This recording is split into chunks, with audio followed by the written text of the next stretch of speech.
it about the way you handle these problems that makes it different from a traditional practice? There has been a lot of research into the area of hormones. Unfortunately, all the research from the US has been driven by Big Pharma and by one drug company in particular that did this study on hormones that came out in 2002 with a medication called Prempro, okay? Prempro was a drug that was made from conjugated equine estrogens, which means horse pee hormones. Oh my. So you think of the name Premarin, pregnant mare urine, okay?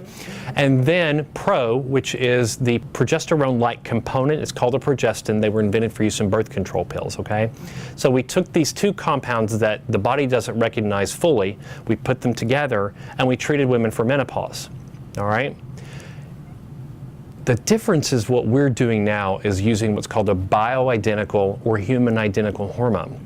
What that means is the structure of the hormone is exactly the same as what your body would make itself. So the estrogens look exactly like the estrogens your ovaries made. The progesterone, exactly like the progesterone your ovaries made, and the testosterone, exactly like the testosterone your ovaries made. That makes sense, because then our body would know what to do with it. Exactly. It allows the body to fully recognize the hormone, to fully utilize the hormone, and then, importantly, to metabolize the hormone and get rid of it. So it knows exactly what to do with it. And that's a huge difference. So thinking about safety, I've heard before that hormone replacement could increase my risks of breast cancer. Would you speak to that? Sure. One of the most common misunderstandings that we have is the safety of hormones. So we go back to that study before done with Prempro. That study was the World Health Initiative study. That study is the one that's been followed through the United States for over 10 years now.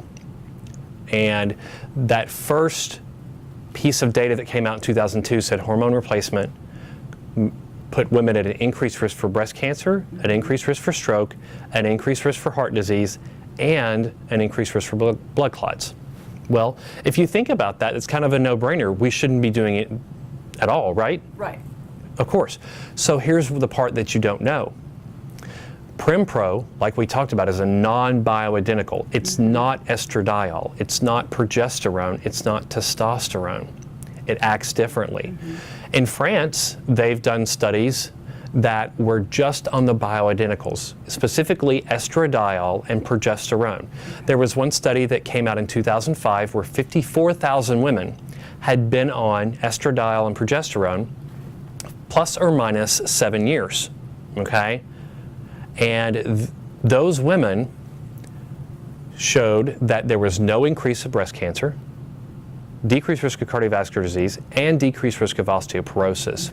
So what we can conclude is that Prempro is bad for us, without a doubt. Right. However, bioidentical hormones, the studies have shown that that kind of treatment can be very beneficial. And most importantly for women in America who are so concerned about breast cancer, those studies showed there was no increased risk of breast cancer in those women.